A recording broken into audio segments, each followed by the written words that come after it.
So, what I just did was I decided to reach out to a very specific reporter over in Portland because of her background and some of the coverage she's done, some of the special interest stories, especially the due diligence. So we're going to find out if anything comes of this. In fact, she actually has the same last name as my biological sister. True story, after she got married. So, we will see how this turns out. Honestly, I think after the first interview, everything's going to take off. Because I know my personality. And I know how to carry myself on stage. On the same token, it's also got to be raw, honest, and real. Can't be one of those where you can't fake it. You know what's funny is I find myself walking to the grove. This is the grove, right? This is the first tree. You've got all these little bushes. They're going to grow up and fill in the gaps. And then another tree. This is like I think this is a Japanese plum. Let me find out. This one is a Fantasia nectarine.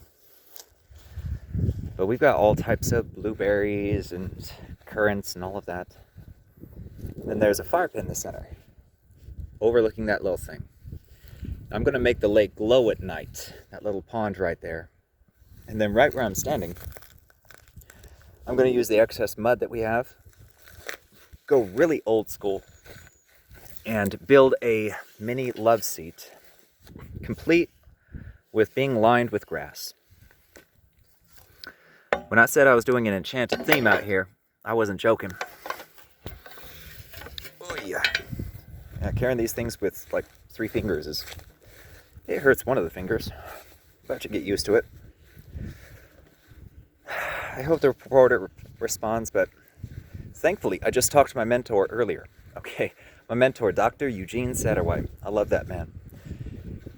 One, his wife is retiring, which is awesome. Like, she's been working hard the whole time. I've known her since I was 14 when I met them.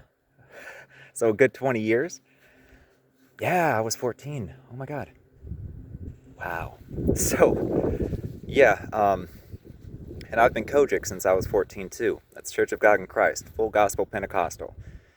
In fact, believe it or not, the words, you are cursed with a curse, Malachi 3:11, that one got to me. But then again, I was young, impressionable, and the adults saw like, oh, we got one. So they ran after me on that one. And it's haunted me for years. Like, no, I promise I'm tithing. Don't curse me. Like, I mean, it's a fun little joke I tell. It's like an inside joke, but at the same time, it's still enjoyable. But no, they're going on retirement, like this month, end of this month, and they're going to have a fun time. But they're also going to travel, and one of their travels is going to take them to Chicago, which his daughter had a son-in-law who was extremely well connected. And those connections, my mentor wrote a book called Good Grief for the Hurting Heart. And I'm not going to tell his story, but as rough as my story is, his is rougher. You know, what's funny is I always said that I don't want a pastor that hasn't done more dirt than I have. Woohoo! And I mean, he's probably the biggest teddy bear in the entire world. He's got one heck of a history and a ton of loss. Huge amount of loss. So he's going to Chicago with his beautiful bride. They've been together. No, seriously. You've got to look at his timeline. They have been together since high school. They're both in their 60s, approaching their 70s, and they've known each other since high school. That's a beautiful story, man. Like, come on. Those people are pretty awesome. I love my mentor. I mean, I call him Pops, honestly. I call him Pops or Past because he is a pastor. He is his formal title is Dr. Apostle Eugene Satterwhite. Apostle, referencing somewhat colloquially in the Bible as a leader of many churches. I mean, he's better on definitions of theology than I am. Because, again, he was my mentor. back when I was learning to be a pastor. Yes, I studied to be a pastor. And I've stood behind the pulpit of, or sat behind the pulpit of a Kojic church more times than I can count. In fact, I talked to my other mentor a little bit earlier too, Pastor Jeffrey O. Burns, that was yesterday, of the Burns Memorial Church. Just letting him know, like, hey, you're in the book, and I talk about how you kind of got me out of my shell, and this, that, and the other. I hope this thing comes to fruition. If I can get my story out, maybe I can help a lot of autists like me. And maybe I can help their parents raise them. Because I have not exactly had an easy life at all, in any way, shape, or form. It's still depressing. But I'm also still fighting. I've been fighting for well over a decade.